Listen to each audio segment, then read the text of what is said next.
చిత్తూరు నగరంలో అభివృద్ధి వెలుగులు నింపుతున్నామని, గతంలో ఎన్నడూ లేనంతగా అభివృద్ధి పనులు వేగంగా జరుగుతున్నాయని ఎమ్మెల్యే గురజాల జగన్మోహన్ అన్నారు. గురువారం రాత్రి చిత్తూరు నగర పరిధిలో కాణిపాకం రోడ్డులో సంతపేట విజయలక్ష్మి కాలనీ నుండి బైపాస్ కూడలి వరకు రూ. 78,55 లక్షలతో ఏర్పాటు చేసిన సెంట్రల్ లైటింగ్ వ్యవస్థను ఎమ్మెల్యే స్విచ్ ఆన్ చేసి ప్రారంభించారు. ఈ సందర్భంగా ర్యాలీగా వెళ్లి బైపాస్ కూడలిలో ఏర్పాటు చేసిన సమావేశంలో మాట్లాడుతూ ఆ కూటమి ప్రభుత్వంలో చిత్తూరు నగరాన్ని స్మార్ట్ సిటీగా తీర్చిదిద్దే పనులు ప్రారంభించామన్నారు. ప్రజల కనీస అవసరాలు అయిన రోడ్లు, కాలువలు, వీధి లైట్లు ఏర్పాటు చేస్తూనే నగర భవిష్యత్తు అభివృద్ధి కోసం ప్రధాన రహదారుల విస్తరణ పనులు వేగంగా చేపట్టుతూ తెలిపారు.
ఎవరైతే మా ఆటో అన్నలు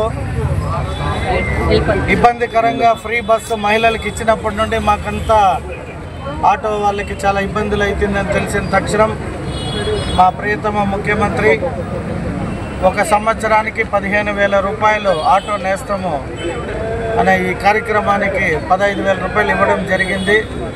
అదే కాకుండా కూడా ఆటో స్టాండ్, ఆటో వారికి ఏదో ఒక రకమైన సహాయ సహకారాలు మా ప్రభుత్వం నుండి అందుతాయని తెలియజేసుకుంటూ, ఎప్పుడూ కూడా ఆటో వాళ్ళు చాలా మంచి వాళ్ళు. ఎందుకంటే చిన్నప్పుడు నేను ఆటోలోనే స్కూల్కి వెళ్ళి చదువుకునేవాడిని. సో వారితో నాకు అనుబంధం 10-12 సంవత్సరాలు ఉండేది. ఒక కుటుంబ సభ్యుల్లాగా వారింటిలో పిల్లవారిని తీసుకొని స్కూల్కి ఎలాగైతే వెళ్ళారో అలా అప్పట్లో మమ్మల్ని అంతా కూడా తీసుకొని వెళ్ళేవారు. సో వారందరి గురించి కూడా నాకు తెలుసు. ఇక్కడ ఈరోజు ఈ వార్డులో ఈ ఆటో స్టాండ్ వాళ్ళు కూడా మేము జీజేఎం ఆటో స్టాండ్ అని పెట్టుకున్నాం, మీరు రావాలి అని మా శశి అందరూ కూడా, మా మేయరమ్మ వార్డు ఇది. సో అన్నిటికీ జంక్షన్ పాయింట్ వీళ్ళందరికీ కూడా మంచి జరగాలని ఆ భగవంతుని కోరుకుంటూ ఆల్ ది బెస్ట్ అని అందరికీ.